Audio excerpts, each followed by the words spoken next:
La segunda venida de Cristo. La resurrección del Cristo que mora en tu interior. Volumen 1 para Mahansa Yogananda.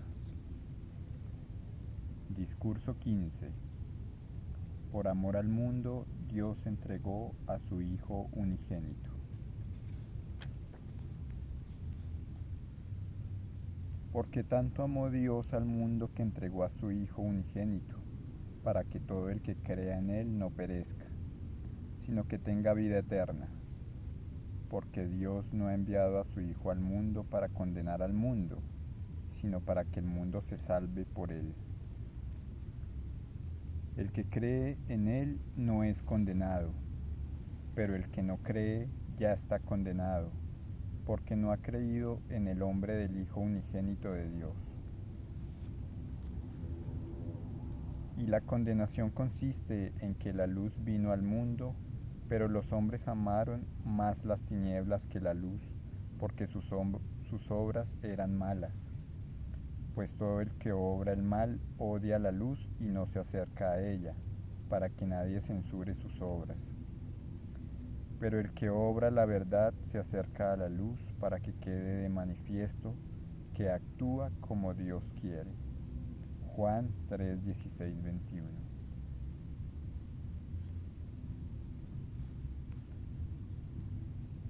Diálogo con Nicodemo, parte 3. Conclusión. Porque tanto amó Dios al mundo que entregó a su Hijo unigénito para que todo el que crea en Él no perezca, sino que tenga vida eterna. Porque Dios no ha enviado a su Hijo al mundo para condenar al mundo, sino para que el mundo se salve por Él. El que cree en Él no es condenado, pero el que no cree ya está condenado, porque no ha creído en el nombre del Hijo unigénito de Dios. La confusión entre Hijo de hombre e Hijo unigénito de Dios ha sido causa de mucha intolerancia en el ámbito del eclesianismo, que no comprende o no reconoce el elemento humano presente en Jesús.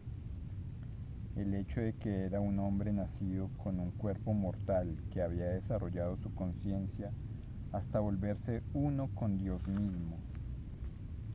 No era el cuerpo de Jesús, sino la conciencia existente en dicho cuerpo, la que era una con el Hijo unigénito, la conciencia crística, el único reflejo de Dios Padre dentro de la creación.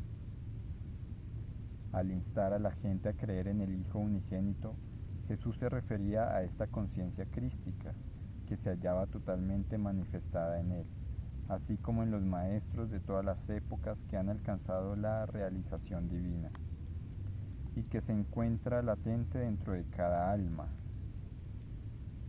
Jesús señaló que todas las almas que eleven su conciencia física, la conciencia del Hijo del Hombre, hasta alcanzar el cielo astral y luego se unifique con la inteligencia crística unigénita presente en la creación entera, conocerán la vida eterna. ¿Significa este pasaje de la Biblia que todos aquellos que no acepten a Jesús o no crean en Él como su Salvador serán condenados? Este es un concepto dogmático en lo que respecta a la condenación. Lo que Jesús quiso expresar es que quienes no se identifiquen con la conciencia crística universal están condenados a vivir y pensar como agobiados mortales, circunscritos a las limitaciones sensoriales, porque esencialmente se han desunido del eterno principio de la vida. Jesús no se refirió en ningún momento a su conciencia de Hijo del Hombre ni a su cuerpo como el único Salvador de todos los tiempos. Abraham y muchos otros alcanzaron la salvación antes incluso de que Jesús naciera. Afirmar que la persona histórica de Jesús es el único Salvador constituye un error metafísico, ya que quien otorga la salvación universal es la inteligencia crística, como único reflejo del Espíritu Absoluto, el Padre, presente de manera ubicua en el mundo de la relatividad. El Cristo infinito es el mediador o vínculo exclusivo entre Dios y la materia, y todos los individuos que están hechos de materia sean cuales fueren sus diferentes castas o credos, deben pasar a través de él con el fin de llegar a Dios. Todas las almas pueden liberar su conciencia cautiva en la materia y sumergirla en la vastedad de la omnipresencia al sintonizarse con la conciencia crística. Dijo Jesús: cuando hayáis levantado al Hijo del Hombre, entonces sabréis que yo soy Él.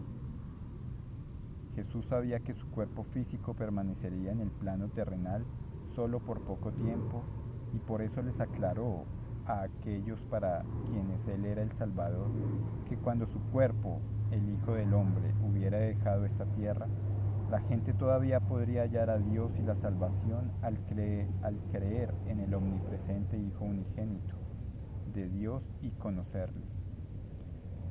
Jesús enfatizó que todo aquel que creyera en su Espíritu como el Cristo infinito que en él se había encarnado, hallaría el sendero hacia la vida eterna mediante la ciencia mediativa de la ascensión interior de la conciencia, para que todo el que crea en él no perezca.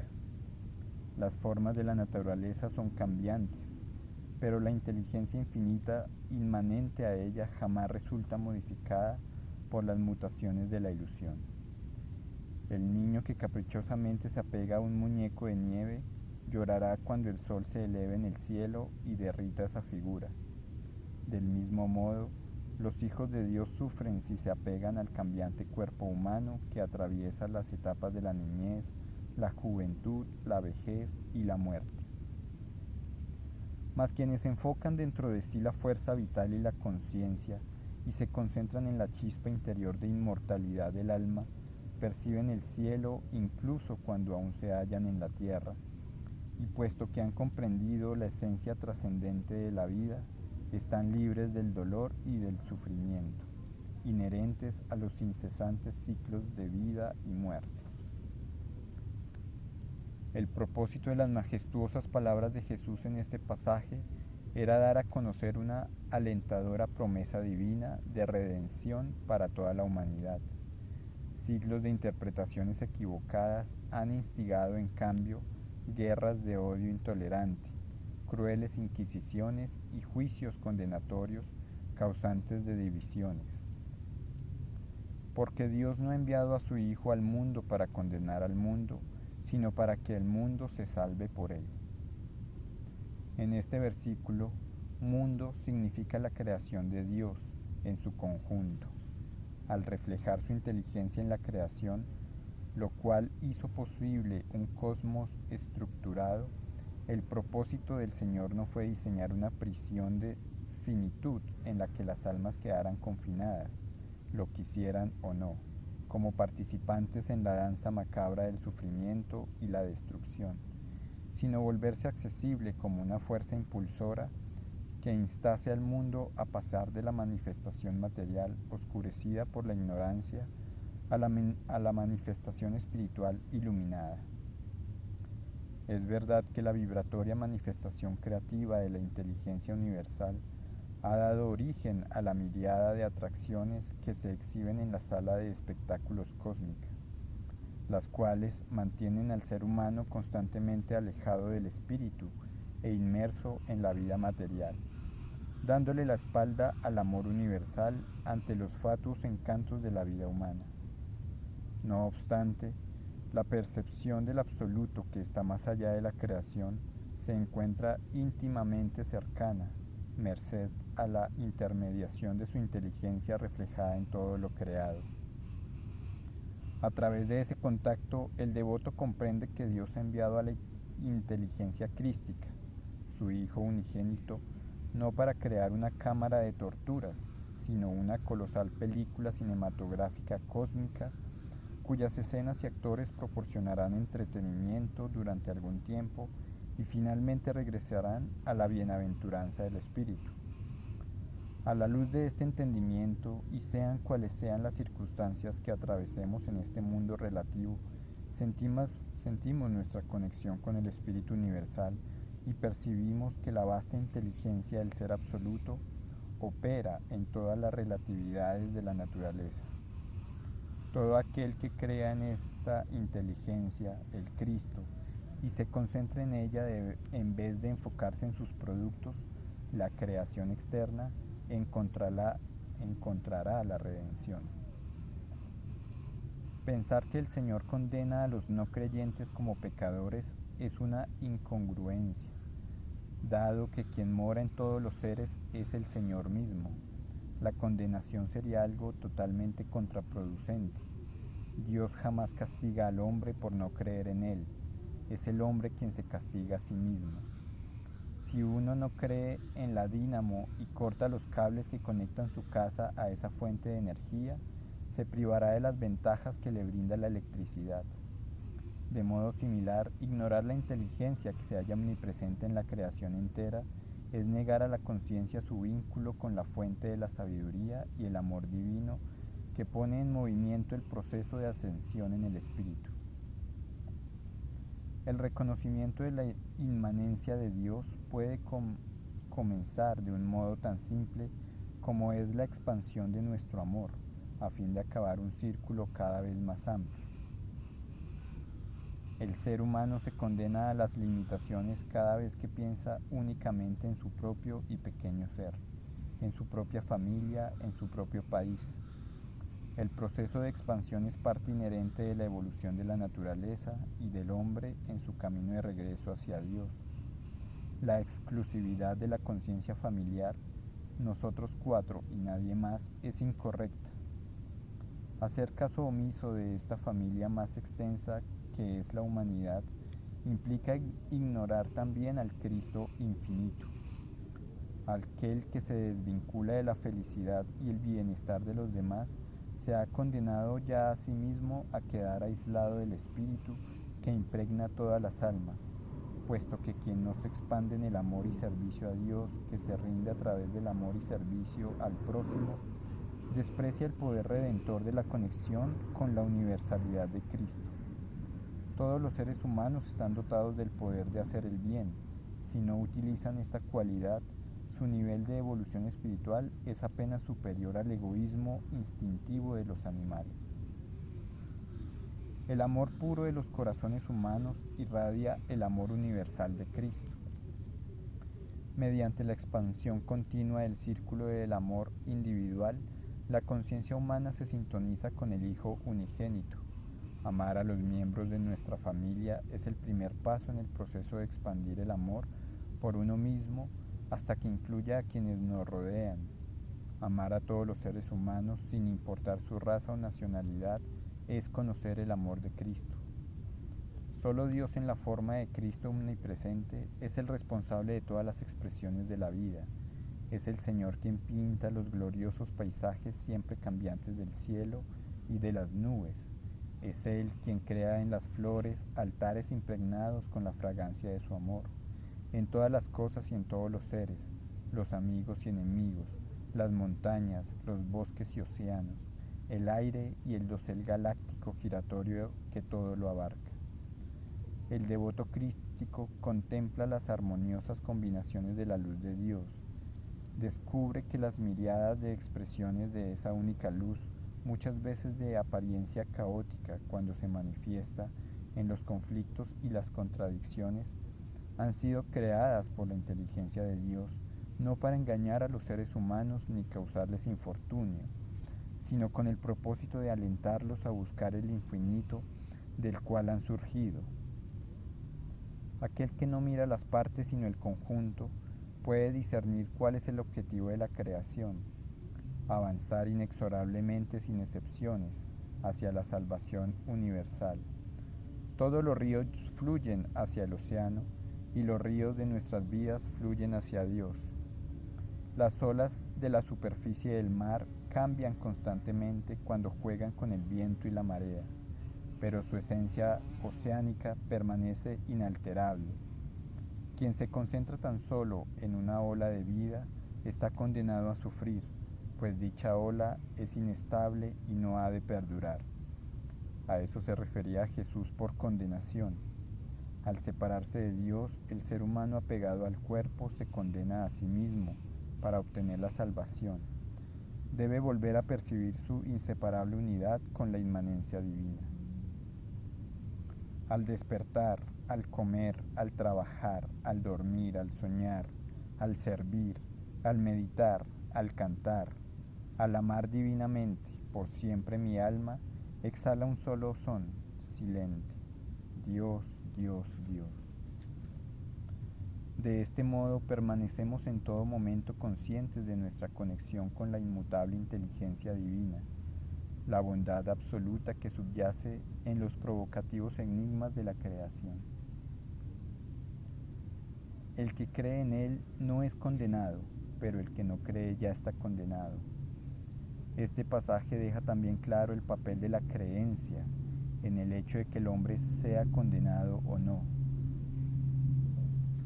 Quienes no comprenden la inmanencia del absoluto en el mundo de la relatividad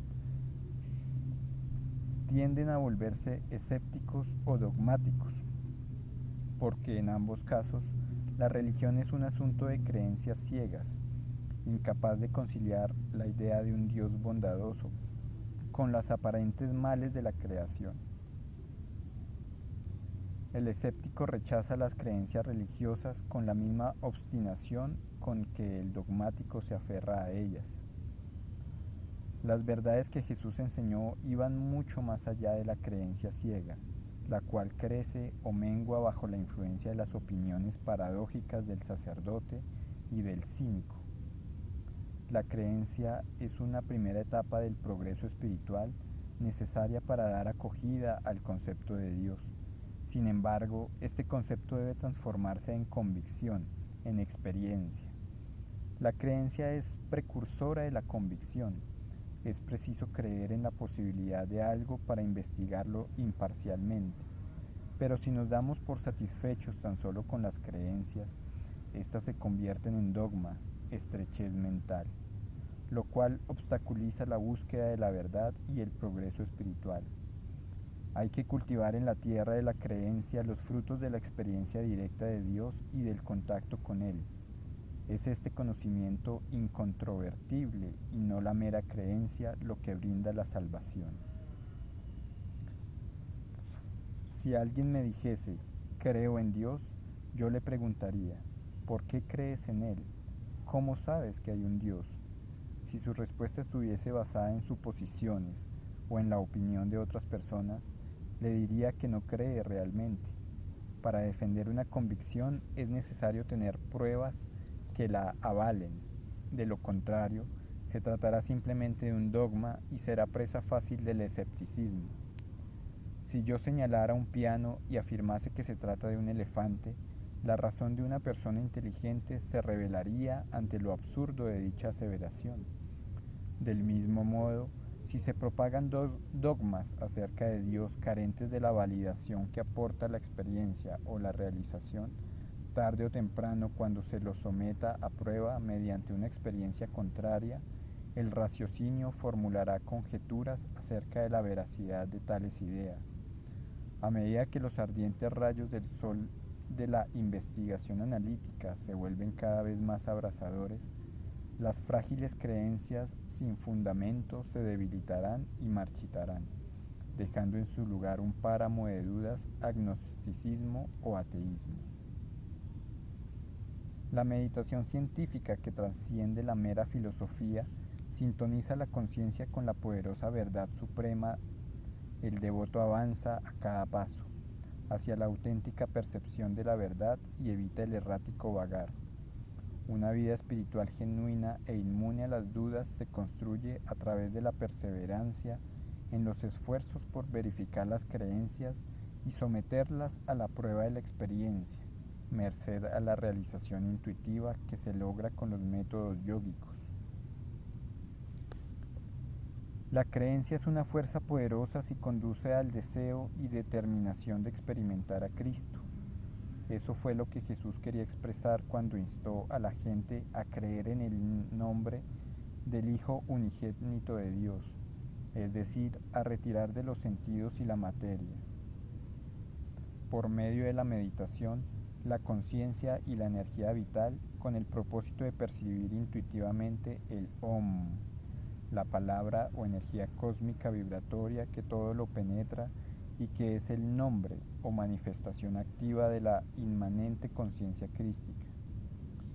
Alguien podría aseverar una y otra vez su creencia intelectual en Jesucristo, pero si no experimenta realmente al Cristo cósmico tanto en su forma omnipresente como encarnado en Jesús, la practicidad espiritual de dicha creencia será insuficiente para que alcance la salvación. Nadie puede ser salvado por el solo hecho de pronunciar reiteradamente el nombre del Señor o rendirle alabanzas en un crescendo de aleluyas. No es posible recibir el poder liberador de las enseñanzas de Jesús mediante la creencia ciega en su nombre o la adoración de su personalidad. La verdadera adoración de Cristo consiste en percibir a Cristo en comunión divina en el templo sin muros de la conciencia expandida. Dios no envió al mundo a su Hijo unigénito, su divino reflejo, para que actuase como un detective implacable, dedicado a localizar a los no creyentes con el fin de castigarlos. La redentora inteligencia crística que mora en el seno de cada alma, sea cual sea la medida de su cúmulo de pecados o virtudes, espera con infinita paciencia que al meditar cada una de estas almas despierte y salga del sueño narcotizante del engaño cósmico para recibir la gracia de la salvación.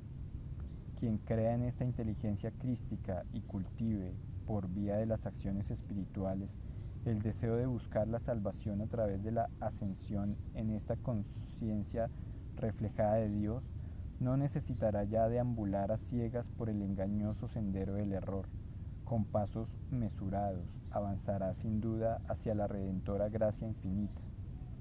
Por el contrario, el no creyente que desprecia la idea de la existencia de este Salvador, el único camino hacia la redención, se condenará a sí mismo a la ignorancia surgida de la identificación con el cuerpo y a las consecuencias de dicha ignorancia, hasta la llegada de su despertar espiritual. Y la condenación consiste en que la luz vino al mundo, pero los hombres amaron más las tinieblas que la luz, porque sus obras eran malas, pues todo el que obra el mal odia la luz y no se acerca a ella, para que nadie censure sus obras. Pero el que obra la verdad se acerca a la luz para que quede de manifiesto que actúa como Dios quiere. De la omnipresente luz de Dios imbuida de la inteligencia crística universal, emanan silenciosamente la sabiduría y el amor divino para coincidir a todos los seres de regreso a la conciencia infinita. El alma, al ser una versión microcósmica del espíritu, es una luz que está siempre presente en el hombre para guiarle a través del entendimiento y de la voz intuitiva de la conciencia. Sin embargo, muy a menudo el ser humano trata erróneamente de justificar los hábitos y caprichos enraizados en sus deseos y hace caso omiso de dicha guía, tentado por el Satanás de la ilusión cósmica. Elige acciones que instiguen la luz de la guía interior del discernimiento. El origen del pecado y del consiguiente sufrimiento físico, mental y espiritual reside, por lo tanto, en el hecho de que la inteligencia y el discernimiento divinos que posee el alma se reprimen debido al mal uso que hace el hombre del libre albedrío otorgado por Dios. Aun cuando la gente que carece de entendimiento atribuye a Dios sus propias tendencias vengativas, la condenación acerca de la cual hablaba Jesús no constituye un castigo impuesto por un creador tiránico, sino que se trata de los resultados que el hombre atrae sobre sí mismo por sus propias acciones, de acuerdo con la ley de causa y efecto, el karma, y la ley del hábito, sucumbiendo a los deseos que mantienen su conciencia absorta y recluida en el mundo material. Las tinieblas, o porción densa de la creación cósmica, donde la luminosa presencia divina se halla intensamente velada por las sombras de la ilusión de Maya, las almas ignorantes, identificadas en su condición humana con el ego mortal, se abandonan de manera reiterada a sus modos equivocados de vivir, los cuales quedan entonces grabados con fuerza en su cerebro como malos hábitos de comportamiento mortal. Cuando Jesús señaló que los hombres aman las tinieblas más que la luz, se refería al hecho de que los hábitos materialistas alejan de Dios a millones de personas. No quiso decir con ello que todos los seres humanos amen la oscuridad, sino solo aquellos que no hacen ningún esfuerzo por resistir las tentaciones de Satanás y toman en cambio el camino más fácil, que consiste en deslizarse cuesta abajo por la colina de los malos hábitos, acostumbrándose así a las tinieblas de la conciencia mundana, dado que rehúsan escuchar la voz de la conciencia crística que les susurra desde el interior de su propia conciencia, se privan de la experiencia del gozo, infinitamente más tentadora, de la cual podrían disfrutar a través de los buenos hábitos que la guiadora luz de la sabiduría presente en sus almas les impulsan a crear. Las tentaciones materiales prometen felicidad como resultado de la satisfacción de los deseos. Sin embargo, ceder a la tentación provoca sufrimiento y la destrucción de la felicidad. Las personas que sucumben a la seducción del mal no suelen darse cuenta de esta verdad hasta que el hábito de rendirse a la tentación se ha arraigado en ellas. Alentado por la perspectiva de obtener, aunque solo sea una mínima satisfacción temporal, quienes forman hábitos erróneos y no han estado expuestos al gozo superior de los buenos hábitos, prefieren soportar las consecuencias de la satisfacción de los deseos perjudiciales antes que realizar el menor esfuerzo por reformarse. Al final, terminan adaptándose de tal modo a la costumbre de ceder automáticamente a la incitación de los malos hábitos, a pesar de las inevitables repercusiones que esta actitud les acarrea, que rechazan categóricamente la idea de abandonar un placer tan traicionero. Se resisten a considerar la mera sugerencia de que cierto grado de autocontrol en lo que le respecta a la lujuria y a la codicia podría resultarles beneficiosos. Creen erradamente que se sentirán desdichados e incluso atormentados si se les negara la gratificación de sus deseos. Las inquietas personas mundanas, habituales a la actividad continua, se sienten agobiadas cuando piensan en practicar deliberadamente la quietud de la meditación. Hacen caso omiso del solaz que la comunión con Dios ofrece al alma, pues están convencidas de que sentirán mayor bienestar dando satisfacción a las tendencias que constituyen su segunda naturaleza: la preocupación, el nerviosismo, la charla ociosa y los deseos materiales. Por destructivas que éstas sean, en lugar de esforzarse por experimentar el gozo del contacto divino con el que aún no se hayan familiarizadas, la prioridad de la mayoría de las personas al despertar cada mañana consiste en tomar un rápido desayuno para luego lanzarse presurosas a su rutina de múltiples ocupaciones. Que las actividades del día a día vayan precedidas de un determinado tiempo dedicado a cultivar la paz y la felicidad interiores provenientes de la concentración en Dios mediante el hábito espiritual de la meditación es una posibilidad que les parece completamente ajena. Acostumbradas a las tinieblas de la ignorancia mundana, odian la luz crística que se encuentra por siempre presente en sus almas. El único modo en que les sería posible vencer el perverso hábito del apego mundano consistiría en desarrollar un apego aún mayor por la paz y la bienaventuranza divinas que se obtiene como resultado de alimentar el buen hábito opuesto de la meditación diaria. De allí el énfasis de Jesús en señalar que con la luz del despertar del alma es posible desvanecer de la conciencia humana la tendencia mortal a preferir las engañosas tinieblas de la materialidad, ejercitando una y otra vez la fuerza de voluntad para meditar de forma profunda y regular.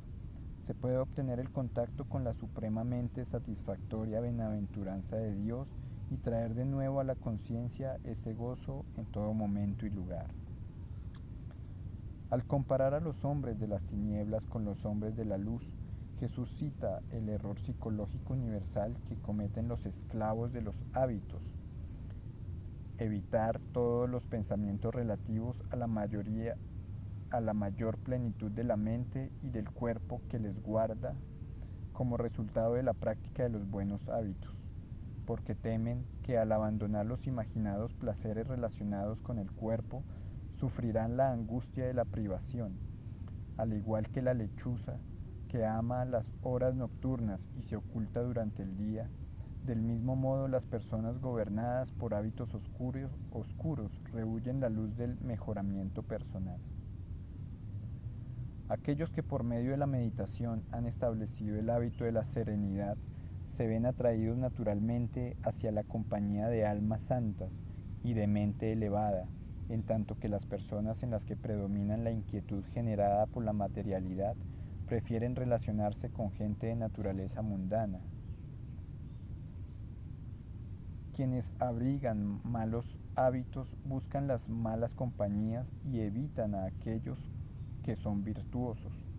Pero esto es un desatino, porque si se relacionaran sinceramente con quienes poseen buenos hábitos, descubrirían un mecanismo automático que les haría abandonar su inclinación hacia el mal. La compañía apropiada proporciona el ímpetu esencial para que uno se perfeccione. Imitar el bien implica dedicarse a las buenas acciones. Las buenas acciones forman buenos hábitos y los buenos hábitos desalojarán a los hábitos indeseables. Sin embargo, de algún modo la gente perversa se siente censurada cuando se encuentra en compañía de buenas personas, aunque quienes son realmente bondadosos jamás reprenden a otros por su mal comportamiento del pasado si estos están procurando seriamente reformarse. Jamás se debe abrumar el pecador con juicios desdeñosos, pues él ya se encuentra demasiado familiarizado con las torturas que se inflige a sí mismo por causa de sus pecados.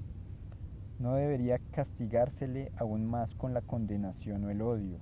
No obstante, si hace caso omiso de la mano que se le tiende amorosamente en su ayuda, ha de dársele la oportunidad de que aprenda sus propias lecciones en la escuela de los rudos golpes.